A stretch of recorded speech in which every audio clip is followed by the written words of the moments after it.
Ja se nadam da će vas dovoljno zbuniti ovim video klipom, a možda i mog specijalnog gosta.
Sad mi je čast da predstavim ovog specijalnog gosta koji, verovali ili ne, je na Virginia Beachu. Tamo je čovek kupio kuću i rešio da dane koji se zovu penzija, a ne znam da li sam... Ja sam osnovno nekoliko kompanija dok sam bio u San Francisco i u Silicon Valley. To je jedna od tih kompanija koja se bavi medicinskim uređajima, medicinskim proizvodima. Pa sad ću ti da ukratko, da ne možeš da čitaš sve to ukratko. Pa ne, ali zbunilo me ovo, pogledaj šta si sve ovo radio, šta si menjao, pa ću te pitati posle. Aj, kaži, gde si pa hoću kažem da to nije tako neuobičajen put sada vidim ovaj ekran. To. To je moja skraćena, u stvari, biografija iz koje se vidi da sam ja se preselio u New York do 1981. godine iz tadašnje Jugoslavije. I u New Yorku sam završio doktorat u takozvani Albert Einstein College of Medicine, koji je deo Yeshiva University, koji je privatni univerzitet u New Yorku. Molim te, pričaj na srpskom, to sve što kažeš i širi to je ime medicinskog fakulteta je Albert Einstein. Dobro. Na tom fakultetu sam bio profesor do 1992. i onda sam prešao u Kaliforniju, u Stanford univerzitet. To je jedan od univerziteta, ali tako na svetu. To je najbolji, kako se već kaže. To je bilo jedan od top 3 univerziteta, sigurno. I živio sam u San Francisku do pre par godina. Umeđu vremena smo odlučili da se preselimo na istočnu obalu i gde smo bliže i deci i familiji i gde je život malo mirniji nego u Kaliforniji. Ja sam napustio akademiju, znači univerzitete, negde oko 2000. godine i počeo sam nekoliko manjih kompanija koje su, neke su propale vrlo brzo, neke su bile uspešne i ovo što ti vidiš na ovoj slici je primjer od tih nekoliko uspešnijih kompanija. Najuspešnija, ja mislim da sada je bio takozvani po imenu Cardiokinetics. Između ostalog imam i oko 30 patenata.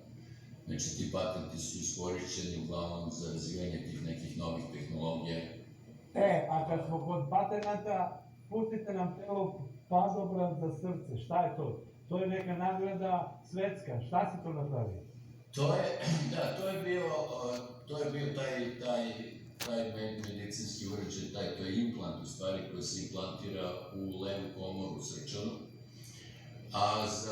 i koji je bio prilično dobro primljen i dobili smo odobrenje za upotrebu u Evropi i u Americi i u Kini i u drugim azijskim zemljama, a između ostalog za taj, da kažem, pronalazak dobio sam ja u stvari kao pronalazač Edisonovu nagradu. To je svetska nagrada, tako? To je u Americi zvani nitanol, materijal, ta žica koju vidiš tamo, to je napravljeno od nitanola ili nitanola, koja je u stvari ligura nikla i titanijuma. I to se koristilo u mornarici američkoj i u avioindustriji do nekih, mislim, sredine 80. godine, a posle toga to je bilo pod zaštitom. Međutim, posle toga taj materijal je počeo da se koristi za civilnu upotrebu i između ostalog je naša dosta primjena u medicinskoj tehnologiji, zato što važna karakteristika tog materijala je da menja čvrstinu prema temperaturi. Tako da ako on može da bude na spoljnoj temperaturi, na primjer, mekan, a kad se ubaci u srce i otvori se, on postane tvrd i pomaže protoku krvi ili šta? I pomaže protoku krvi kroz srce kod ljudi koji su imali velike infarkte, znači njihov zid, srčani zid je oštećen. A reci mi, tek tada su ovde u Srbiji ukapirali da si ti ušao u listu najpoznatijih